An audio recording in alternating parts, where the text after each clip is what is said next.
hoje, canal, vamos falar aí do clássico mercado da bola. Sem perder tempo não, vambora para o vídeo. Aqui eu tenho a honra de representar aqui hoje, com a sua caneca. Tá indo bem. Chato É um dos pra caras que mais caralho. conhecem futebol. Se você olhar o que um elenco oferece e que o outro oferece, e se futebol fosse uma coisa fria, o Palmeiras massacraria ou vai massacrar o São Paulo no domingo. Não são times comparáveis. Individualmente, os que estão jogando, os jogadores à disposição, não o time titular do São Paulo. E as opções de banco, quando a gente olha o elenco, aí a distância é uma viagem de joelhos de São Paulo à Lua. Opa! A diferença de A elenco. diferença do elenco do São Paulo viagem pro de joelhos Palmeiras, aqui até a uma Lua. viagem de joelhos. Peraí que eu quero isso aqui. Eu quero... Hoje é sem noção, né? Aqui. Espacial da Silêncio, silêncio. Pra gente ouvir. Ouve bem pra dar o corte. Peraí, quem fala sou eu. O elenco de São Paulo sem Lucas, sem Oscar, o que tem ficado à disposição. Sem, inclusive, Arboleda, né, sem alguns jogadores. É óbvio que o que o Zubeldia faz é uma coisa impressionante, praticamente impossível. Por isso eu respeito. Quando você exagera, eu chamo de Zubeldeus. Né?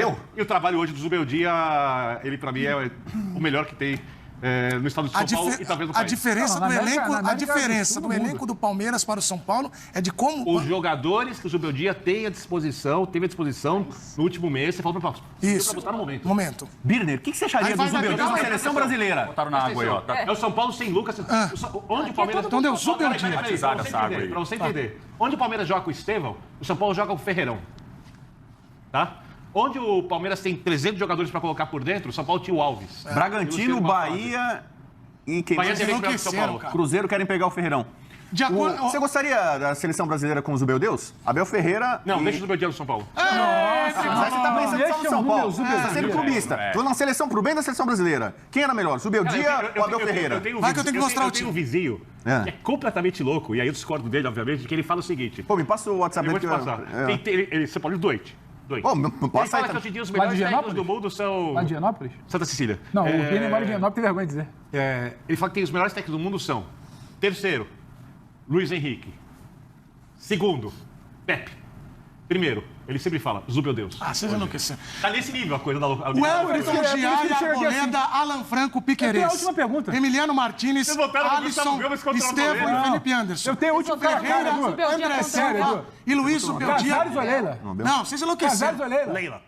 E eu estava buscando aqui algumas semelhanças nas formações para a gente tentar identificar o que ele pode fazer de diferente, se é que ele vai fazer alguma coisa de diferente nessa partida. Ele tem muito menos opções e munição que o Abel, mas ele, nesses confrontos, ele buscou dificultar ao máximo, cada vez com alguma coisinha nova, a situação para o Palmeiras. O que tem em comum nos 3 jogos do Allianz Parque, que o Zubeldia perdeu uma derrota por 2-1, aquele gol do Flaco Lopes no finalzinho, e esse gol do Rafael Veiga de pênalti, no pênalti polêmico do Vitor Roque, teve um empate 0-0 no Paulista também. Nas 3 ocasiões, o São Paulo jogou com 3 zagueiros. Na derrota do Flaco Lopes, o time inteiro reserva 3 zagueiros. Na partida do 0-0, um time sem o Lucas e Oscar, 3 zagueiros. E na derrota na semifinal do Paulista, pênalti do Vitor Roque, 3 zagueiros de novo, com a surpresa do Oscar como volante, né? Agora, curiosamente, das 3 ocasiões, ele tem mais jogadores disponíveis, mas quase todas as possíveis novidades, não estão bem ainda fisicamente. Então isso traz um dilema para o treinador, né? Talvez se o jogo fosse no Morumbi, torcida única, gramado natural, campo do São Paulo, ele colocasse, por exemplo, o Lucas de início. Era uma possibilidade. Ele dificilmente vai fazer isso lá. Então acho que a tendência é ele repetir mais ou menos a formação que vem jogando fora de casa na ausência dos titulares, do Lucas, do Pablo, do Oscar, enfim. Então acho que vai ser essa a estratégia, imagino. E aí eu não sei como funciona exatamente, e acho que a gordura do Palmeiras na Libertadores, ela é ainda maior, vamos combinar, né? Porque ele já é o primeiro, ele é 100%, né? O São Paulo ainda não é o primeiro, ele não está a 100%. E, embora as duas equipes estejam devendo um pouco como mandante, como visitante, elas não estão, né? Para os torcedores nessa temporada toda. O São Paulo também não está devendo como visitante, está devendo como mandante. Eu imagino que o São Paulo vá com tudo e com todos na quarta-feira contra o Libertad. Então Tem muitos significa... ingressos esgotados para esse jogo também. Significa... muitos setores. que o Oscar, que pode até voltar à lista de relacionados contra o Palmeiras, contra o Libertad ele vai jogar, se não no início, o Lucas vai jogar no início contra o Libertad. Imagino que ele faça uma escalação mais próxima da que vem jogando contra o Palmeiras e um pouco mais diferente, mais experiente, até porque o Libertad é um outro time em relação ao Palmeiras. Embora o Libertad seja um time físico também, tem vários jogadores mais veteranos, vários. O Palmeiras só tem puro sangue, velho. Para você jogar com o Palmeiras, além do time ser bom, você tem que competir fisicamente. Senão não adianta nem entrar em campo, né? Lembrando que a goleada, o Zubeldia nem estava por aqui, estava no LDU, aquele 5-0 do Dorival, além da questão da mobilização, talvez tenha sido o time mais técnico que o São Paulo escalou. Rafinha, Rames, Lucas, Luciano, 5-0, certo? André, na verdade, assim, a gente aqui tem muita calma e muita convicção do que a gente faz.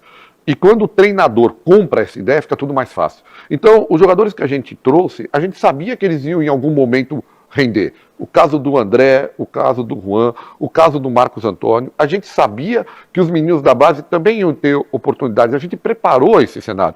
Muita gente fala, e é importante que as pessoas saibam. Mas os meninos jogaram a Copa São Paulo e não foram para a pré-temporada nos Estados Unidos. Isso foi acertado entre nós. Por quê? Nós, quando eu falo, é todo o departamento de futebol, inclusive os do meu dia. A gente achava importante eles ficarem na Copa São Paulo, porque a gente vislumbrava a possibilidade de ganhar a Copa São Paulo, e sabemos que ganhar a Copa São Paulo faz com que os meninos cheguem aqui maiores, com mais força psicológica para entender o futebol profissional, mesmo que você perdesse 13, 14 dias de pré-temporada. Isso foi uma aposta que a gente fez conjunta e deu certo. Por que eles não foram usados tanto no Paulista? Primeiro que isso é um equívoco, eles foram usados em 30% dos jogos do Paulista. E óbvio, o Paulista teve problema, porque a gente teve que jogar em Brasília mais vezes, a gente teve que fazer um jogo atrasado por causa da pré-temporada, e isso, óbvio, deu também um trabalho para o treinador quando os resultados não apareceram de vitória.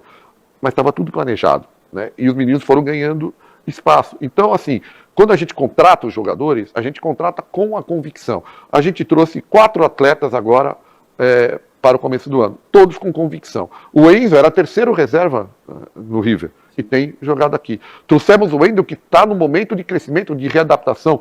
O Cedric veio de graça por 3 meses para entender e já está com um contrato renovado até 27. O Oscar, a gente sabe o tamanho que tem o Oscar. Então, assim, devagar os jogadores vão entrando e quando eles têm oportunidade, eles acabam cumprindo. Por quê? Volto à questão. O Zubeldia trabalha com eles e são jogadores com muito perfil de caráter. Então, o Juan e o Marcos Antônio, por exemplo, nunca pararam de treinar mesmo não jogando. Sempre procuraram a oportunidade nos treinamentos. Isso também dá confiança para o treinador. Quando ele não tem o jogador, esse cara está treinando, vou por ele. E aí ele rende no dia a dia. E o Lucas é a mesma situação, eu acho que a mesma situação não, é pior que a do Neymar. O Lucas é um ótimo jogador, mas ele não sabe dosar. Dosar energia, dosar soltar a bola. Por que tudo bem, eu acho que o lance da contusão dele seria muito cruel da minha parte. Ele ganha na frente e ele é jantado por 2 jogadores do Palmeiras que caem em cima dele, era a chance do São Paulo empatar. Ele tinha que arrancar. Mas muitas vezes ele prefere a jogada individual do que na tabela. Então, o Oscar, que é outro que não quer jogar, não quis jogar no sintético, para ele não é problema. Como não foi contra o Palmeiras. Quando os caras iam chegar no Oscar para marcar, ele já tinha soltado a bola. É um outro tipo de jogador, né? Função. O Lucas carrega, o Oscar distribui, né? Então, acho que tudo isso tá num quebra-cabeça da melhor formação tática para você enfrentar o adversário. Talvez o Oscar, então, possa jogar. Mas acho que o Oscar minutos. ainda não dá. Talvez o Oscar possa jogar alguns minutos, dependendo como for o jogo. Vamos dizer, se não for sintético, certo? O Lucas ganhou minutos com Fortaleza, ganhou minutos no Paraguai e, na teoria, ganharia minutos no final de semana. O que está podendo acontecer é ele nem ganhar minutos por ser no sintético, é isso? Dependendo da situação. Acho que... Em condição normal, acho que ele ganharia. É a decisão dele, de fora o ritmo, de não se sentir à vontade de jogar lá. Agora, Massa, já dou outro... Empatar mais uma. Mas eu acho curioso, né? Exato. Vamos chegar lá, né? Eu acho curioso. A série do Palmeiras não me impressiona. A série do São Paulo me impressiona. Para mim é surpreendente não perder em tantas partidas. E, né, desde que perdeu para o Palmeiras no Allianz Parque aquele pênalti do Vitor Roque lá, né? O São Paulo numa partida. Na verdade? Esse pênalti pênalti polêmico, né, esse é o maior erro do VAR da história do VAR mundial. Sabe que o Casares definiu falou isso finalista de campeonato. Usou minhas palavras, né? Então, exato. Finalista de campeonato não, Arnaldo. Finalista de gincana. Você mesmo fala gincana, hein? Exato, finalista de campeonato estadual. Mas foi a última derrota do São Paulo. Acho que dessa série aí, você tem 3 empates ruins. O resto é empate bom. Empates ruins. Sport, pênalti perdido do Caleri. Fortaleza, pênalti perdido do Ferreirinha. Alianza Lima. Só que na Libertadores, esse empate do Alianza Lima já foi compensado, né? Na Libertadores são mais vitórias do que empates. E também tem a série invicta do São Paulo na Libertadores desde o ano passado, né? Não só nesse ano. Então o São Paulo, curiosamente, está resistindo à maratona de 3 competições, mesmo ainda sem seus principais jogadores à disposição, né? O Lucas Moura voltou agora, o Oscar ainda não voltou, o Pablo ainda não voltou. E acho que esse jogo do Palmeiras talvez seja o mais desafiador desses todos, até agora. E eu imagino que esses principais ainda não voltem. Porque o São Paulo, nessa série de escassez, ele foi encontrando também um outro time um pouco mais jovem, com mais energia, com mais velocidade, do que aquele que começou a temporada, do que aquele que jogou contra o Palmeiras na derrota lá do pênalti do Vitor Roque, que tinha lá o Oscar de volante, o Luciano, o Lucas Caleri, né? Que era o quarteto, lembra, do início da temporada. E acho que nós estávamos falando muito das questões de visitante. O São Paulo também aprendeu a ser visitante, muito por conta do trabalho do Zubeldia, né? Ele não era um bom visitante com nenhum outro treinador até o Zubeldia chegar, né? Ele não era um bom visitante com o Rogério, era um péssimo visitante com o Dorival. E se tornou um bom visitante com o Zubeldia. Então é um time que nos jogos do Brasileiro foram 3, né, visitas. Contra o Atlético, o São Paulo jogou bem, poderia ter vencido. Contra o Botafogo, o São Paulo jogou bem, poderia ter vencido. Contra o Ceará, o São Paulo jogou bem no primeiro tempo e depois morreu no segundo. Então eu acho que para Barueri, eu concordo com o Juca, o Palmeiras é favorito. Acho até que essa promoção / comoção, esse tipo de público para o Palmeiras, vídeo jogo com o Corinthians, é muito melhor que jogar na geladeira do Allianz Parque, conforme o Danilo Lanvieri descreve, né? Acho que essa vai ter um público de fato presente e atuante. Mas o São Paulo acho que tem possibilidades de oferecer resistência, né? Acho que vai ser um jogo bem interessante taticamente, porque são 2 treinadores que têm repertório tático. E agora o lado bom, o lado positivo é que esses caras estão jogando muito, né? É problema bom para o treinador. Mas para a diretoria não é um problema tão bom assim pelo fato de ter que exercer a compra deles, que acaba no meio do ano. Como é que vocês estão articulando essa para os jogadores não irem embora? Porque assim, além do mercado fora, eu imagino que tem clube brasileiro de olho nesses jogadores também, né? Temos a noção, temos a informação e estamos caminhando muito bem para a permanência dos 2 atletas aqui. Acho que até nesse momento, nada fechado, mas o Marcos Antônio já mais avançado, as conversas estão andando num ritmo mais rápido, do Juan também estão andando. A gente tem muita convicção de que eles são importantes e temos muito otimismo que eles possam continuar com a gente a partir da próxima temporada também. Agora, no meio do ano, o Marcos Antônio já vai cumprir a meta dele, o Juan está um pouco mais distante, mas a gente está fazendo um formato em razão das questões orçamentárias para que a gente possa empurrar isso um pouco mais para frente e contar com os jogadores por mais um tempo aqui no São Paulo. A ideia o CSK, o Bertolucci, né, que é o empresário que cuida da carreira do Alves, ele já sabe... Do Alves, né? Uma galera, né? Do Alves... uma galera, Alves, Oscar, Cedric... Né? Tá envolvido ali do Marinax e o Edu Gaspar, tá trabalhando ali junto com o Casares. Hoje é o empresário que mais tem proximidade com o Casares, se a gente pode dizer assim. E aí, inclusive, tô sabendo que ele vai ajudar o São Paulo aí nessa busca desse centroavante aí, estilão Cedric também. Mas, enfim, falando de Alves, o Bertolucci sabe, ele recebeu uma sinalização do CSKA de que na abertura de janela de transferências, o clube russo vai vir com uma proposta oficial, vai intermediar. O Bertolucci vai intermediar, o Bertolucci que vai levar essa proposta ao São Paulo, a proposta pelo Alves de 10 milhões de euros fixos, né? Então, no pagamento ali, inclusive, eu até consegui a confirmação do Bertolucci que esse pagamento seria à vista, então poderia ajudar bastante nas contas. Cai na conta aí 60 milhas de uma vez só, plá.